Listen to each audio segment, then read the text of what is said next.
Well, here we are again, and I'm going to make the sail material. I'm going to use this polyfilm to make my Badger 24 kite. Now you can see here that the polyfilm is bigger than I need. So I'm going to cut it roughly into a little more manageable size. And I'm just going to do that with a pair of scissors.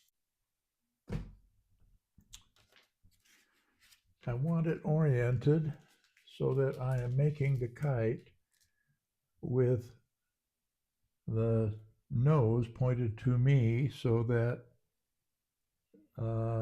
it appears as though you were making the kite. Now, in order to get the sail smooth, I use water, plain water. And I use it in a spray bottle here. And I just put a very light mist all over my work surface, my glass. Then I lay down the material. Now you can see, pretty easily you can see that this material has lots of wrinkles in it.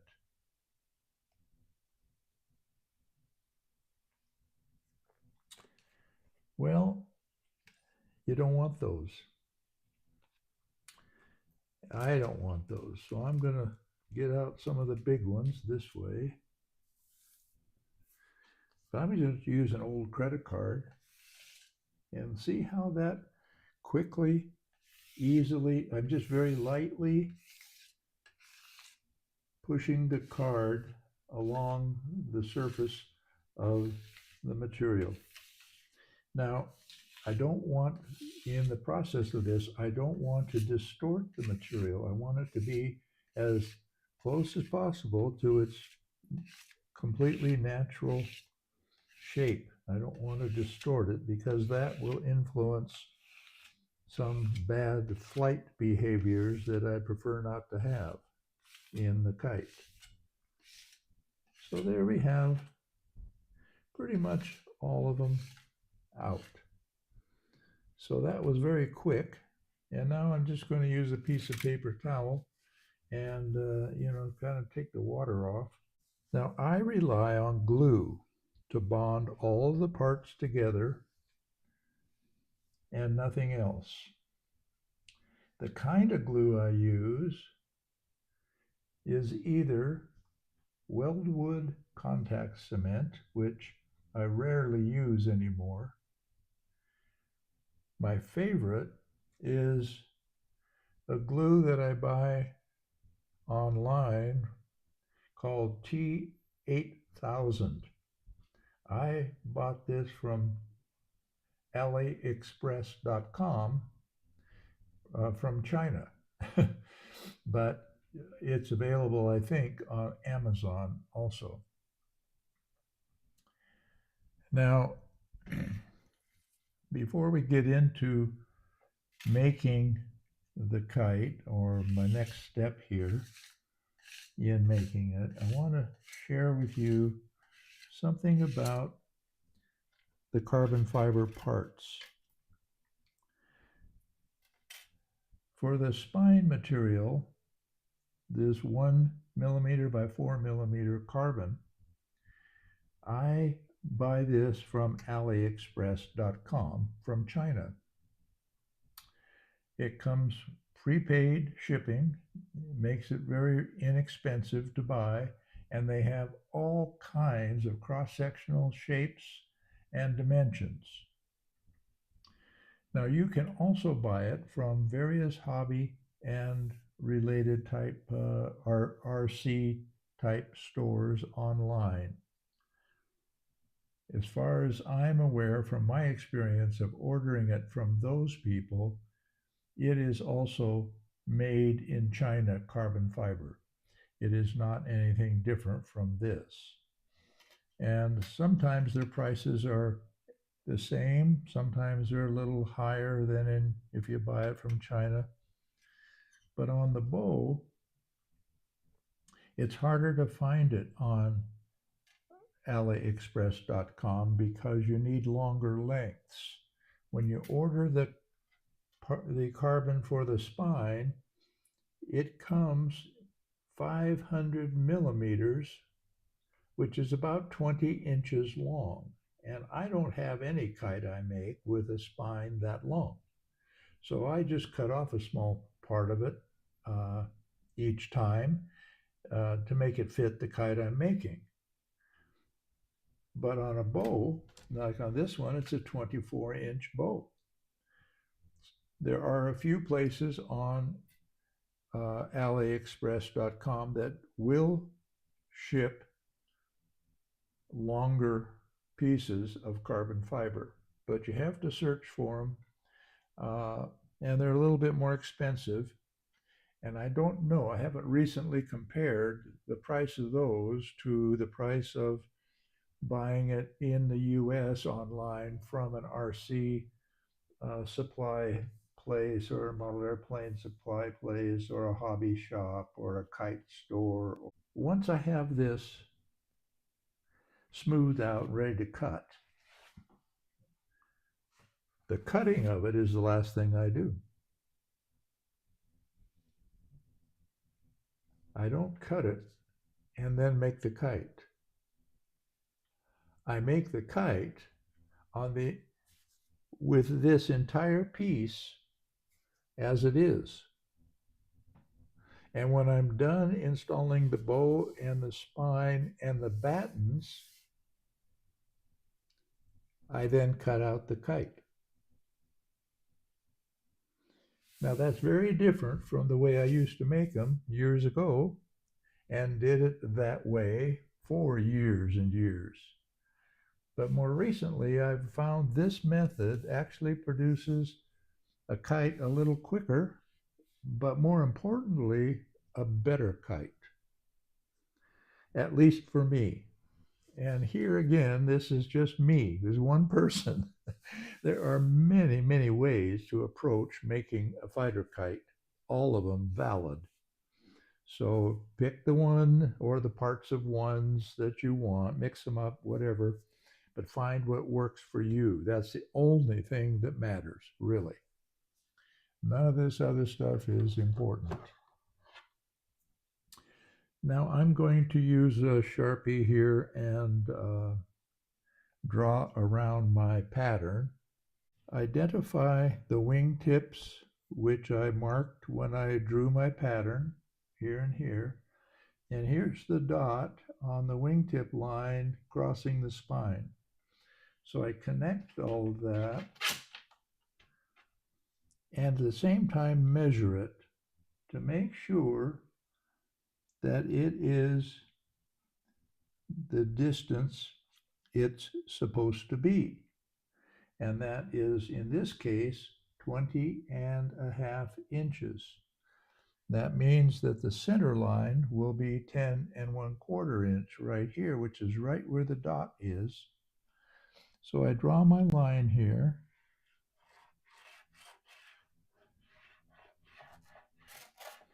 Now the polyfilm sometimes will not take the felt tip marker on these thin markers like this.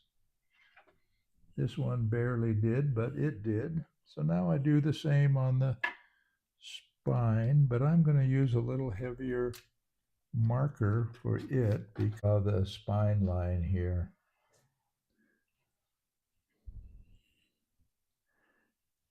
And I think I will redraw this wingtip line as well, just so it's easier for you to see.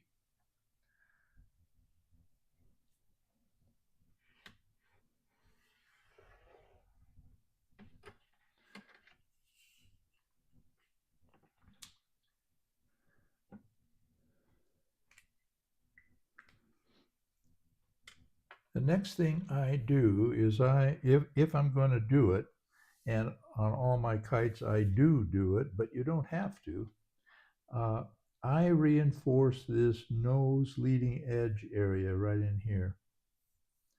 And I use a piece of drafting mylar with double-sided tape to do that.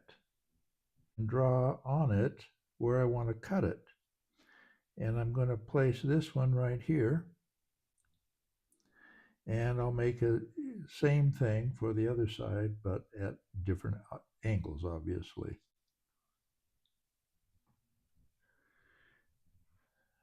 Now, I have cut these, and fortunately, fighter kite making is not like heart surgery or anything like that.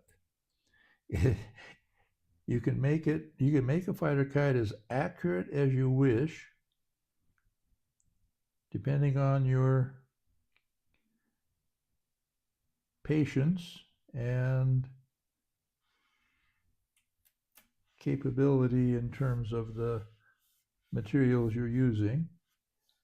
But if it isn't exact, it's not going to make a tremendous difference in the way the kite flies. It might make a little bit, but it rarely is a lot. And I've made a lot of kites that unfortunately were less than perfect, less than my definition of perfect. And my definition of perfect is quite a bit on the sloppy side compared to some other kite makers. But I haven't yet had a kite in recent years that failed me. So I'm going to put this one down here, press it down, and this will be the reinforcement for the nose leading edge. Now, the bow needs to be under tension when it's installed, and needs to be under tension really all the time once it's in the kite. I use something that I call a bow setter. It's just a piece, this one is just a strip of aluminum that I cut some notches in that are at the dimensions of the wingtip to wingtip dimension of the various of some of the kites that I typically would make. And what I do is I put this so that the notches line up with the wingtip location of the kite that I'm making. Which one is here? Let's see here. Oh, it's this one right here. And I put the bottom of the notch right at that point where the wingtip is supposed to be on the kite. And I tape this down with masking tape. But before I do, I insert the bow just by itself, no glue or anything at this point. And then I maneuver this bow so that the points of the wingtip are at the correct location, and that the center of the bow indicated here by the little white mark is also in the correct place.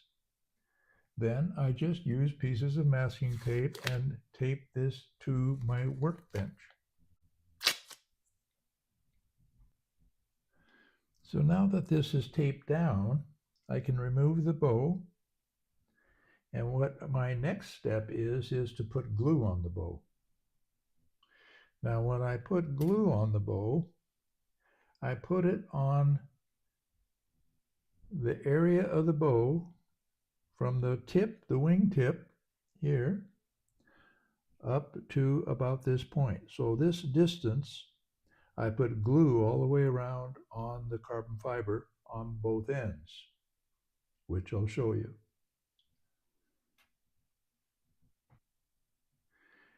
Now, when I apply the glue, I'm using T8000 glue here. Comes out of the tube, has a really nice narrow nozzle, so it's easy to squeeze out a very, very small amount. But after I put it on the bow, I can't put it on around the entire circumference uniformly enough through the tube itself. So what I do is, after the glue's on, I use a piece of foam piping insulation, but it could be anything, and I just smooth out the glue on the rod so that it's more uniform in it's around the circumference of the bow. Now I use wax paper a lot, and here I'm going to use it to put my glue there. So I want to make this from here to about here. So what I do, I just freehand it, and if I get it a little bit too much on, it's just fine. You know, it doesn't really matter. I just put the glue on here because I'm going to spread it. I don't have to be too careful. I just need to make sure that the glue is on the entire length, because this is my only bonding that the bow and the sail will have. So here I have the glue, and then I'm just going to spread it here as I twist and rotate the bow. I just spread this, and you can see it's not absolutely perfectly uniform, but it's pretty darn close. And I do the same on the other side. I just have a rough measurement here, and then I apply the glue same way. The longest part about making this kite, or any kite that I make, is waiting for the glue to dry so that it's properly set. Now I install this in the bow setter. Sometimes I get glue in my fingers. Pretty normal. And I put it in here, but I don't actually have it onto the kite sail yet. I let the bow kind of find its own orientation, and then I slowly lower it down, press it down, and again use my wax paper to help keep it in place. I'll put something here in the center just to weight it down, and then I will take a piece of wax paper here, for example, and I will hold down the tip of it here, or maybe I'll do it on this side, maybe it's easier to see. I hold the tip of the bow down, and then I just press with the wax paper on it to make sure that it's making contact along the entire surface of the bow. Then I put the wax paper back onto it and add weight to those. Now here's some more rolls of tape I'm going to use as weights. So here is where the time comes in.